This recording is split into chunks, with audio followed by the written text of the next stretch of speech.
आप लोगों को मैंने एक वीडियो अपलोड किया था जिसके अंदर बहुत सारे कमेंट्स आए हैं आप लोगों के, तो उन कमेंट्स का भी रिप्लाई मिलेगा। साथ में आपको सेफ स्कोर या कट ऑफ कितनी आ सकती है, कितने अटेम्प्ट्स आपके रहे हैं, तो आप सेफ जोन में हैं, वो सारी चीज़ें जो है आपको इस वीडियो के अंदर पता लग जाएंगी।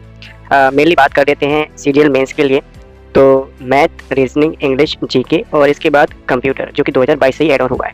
बाकी अगर बात करते हैं यहाँ पर आपकी कट ऑफ किससे डिसाइड होने वाली है, तो कट ऑफ आपकी यहाँ पर इन 4 सब्जेक्ट से डिसाइड होने वाली है।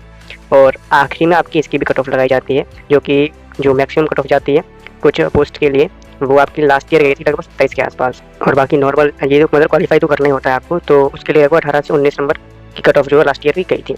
ठीक है, तो इस बार का भी आपको बता देंगे। ये चीज़ मैंने आपको उस दिन भी बताया था कि लगभग जो है मैथ्स के अंदर जो सभी लोगों ने अटैम्प्ट्स किए हैं वो 17 से लेकर 18 के बीच में किए हैं। ठीक है, कुछ ऐसे भी बच्चे हैं, कुछ ऐसे भी कैंडिडेट हैं जिन्होंने 22 या 25 के आसपास, 26 के आसपास भी अटैम्प्ट्स उनके रहे हैं। तो ऐसे लगभग मैं मानता हूँ कि ऐसे बच्चे भी रहे हैं जो पूरे 30 भी करके आए हैं, लेकिन उनकी एक्यूरेसी क्या रही है वो चीज़ देखने वाली होने वाली है। ठीक है, और रीजनिंग के अंदर अगर यहाँ पर बात करते हैं मैथ्स का, तो ये डिफिकल्ट लेवल का रहा है। इसमें 5 या 6 क्वेश्चन ऐसे थे जो कि बहुत ही अपर लेवल के थे।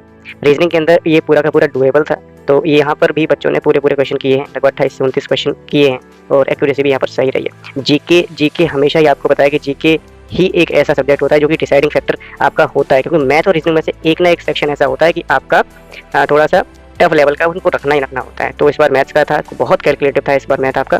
और उसके बाद जीके के अंदर जो कैंडिडेट जीके के अंदर एक्यूरेसी के साथ में अगर 18 सही करके आया या 19 सही करके आया है ना, तो वो आप समझ लो कि वो बाजी मार सकता है इस बार भी। तो ऐसा हमेशा ही होता है। इंग्लिश के अंदर भी इस बार ऐसा ही रहा है।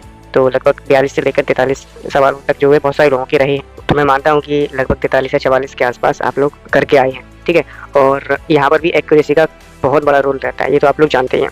कंप्यूटर का भी बात नहीं करते, कंप्यूटर के अंदर तो आप पता है कि 16-17 क्वेश्चन आप आराम से करके आएंगे, ये इजी लेवल का था, इतना नहीं था।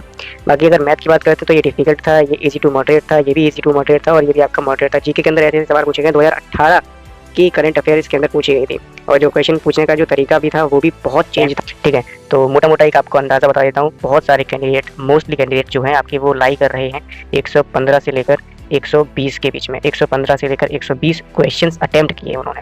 तो अब देखो इसके अंदर डेफिनेटली आपने तुक्के तो लगा, हर बंदा तुक्का लगाता है, तो जीके के अंदर भी तुक्के होंगे, कुछ आपके इंग्लिश के अंदर होंगे, रीजनिंग के अंदर हो सकता है नहीं हो, बट मैथ के अंदर आपका होता है कि लगा देते हैं, चलो अप्रॉक्स ये इतना होता है, इतना करके ऐसे कर देते हैं, तो वहाँ पर भी गलत होने के चांसेस हैं। तो यहाँ पर 115 से 120 के बीच में आपके अटैम्प्ट हैं, तो आप जो है सेफ जोन में है। यहाँ पर भी अगर जैसे थोड़ा सा और मिनिमम अगर गलत क्वेश्चन को निकाल देते हैं इसमें से कि कुछ ना कुछ तो गलत डेफिनेटली होते ही, वैसे मेंस के अंदर बहुत कम ऐसे लोग होते हैं जो ज़्यादा तुक्के लगाते हैं। तो यहाँ पर लगभग आपके जो नंबर है, लगभग आपके जो क्वेश्चन है वो लगभग 105 110 के आसपास आपके जो है सही होने चाहिए क्वेश्चन। ठीक है, और अगर देखो 100 क्वेश्चन भी आपके सही हो रहे हैं तो भी आप मतलब ऐसे नहीं है कि 100 क्वेश्चन आपके सही हो रहे हैं तो भी आपको टेंशन लेने की जरूरत नहीं है, क्योंकि आप लगभग 300 के आसपास स्कोर कर सकते हो, है ना।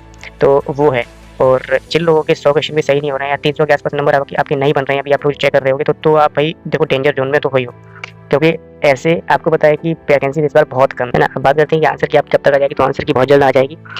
जैसा कि प्रीवियस जितने भी एग्जाम हुए हैं उनमें आपको पता है कि जल्दी ही दे देते हैं आंसर की, तो इसकी भी लगभग 2 दिनों के अंदर तो आंसर की आनी चाहिए, ऐसा एक्सपेक्टेशन है। उससे पहले आपकी लिंक वगैरह को ज्वाइन जरूर कर लेना। बाकी आप लोगों का क्या कहना है, क्या राय है, मुझे कमेंट बॉक्स में जरूर बताना, और कितने सवाल आप करके आए हैं और आपकी कैटेगरी के हिसाब से आप उसमें अपना सवाल लिखना और अपनी कैटेगरी लिखना, जरूर बताना कि मेरी कैटेगरी ये है और मैं इतने सवाल जो है करके आया हूँ। और रॉन्ग भी उसमें रख देना, कितने रॉन्ग हो सकते हैं, ऐसा अंदाज़ा हो जाता है आप लोगों को बाद में। और बाकी चीज़ें जो है ज़्यादा क्लियर आपकी जब आपकी आंसर की आएगी ना उसके बाद ही होंगी, है ना। तो अभी कुछ भी कहना जल्दबाजी होगी, और वैसे मैंने आपको बता तो दिया ही है किस चीज़ के आस पास तो हर कोई आपको बताएगा कि यहाँ तक आपका होना चाहिए। ठीक है, मैं प्रे करूँगा आप सबके लिए कि आप सबका सिलेक्शन हो। ठीक है, जो मेरे चैनल को सब्सक्राइब करके जाएगा ना उसका 100% सिलेक्शन होगा, तो सब्सक्राइब करके जाना यूट्यूब से। ठीक है, रिस्क मत लेना कोई।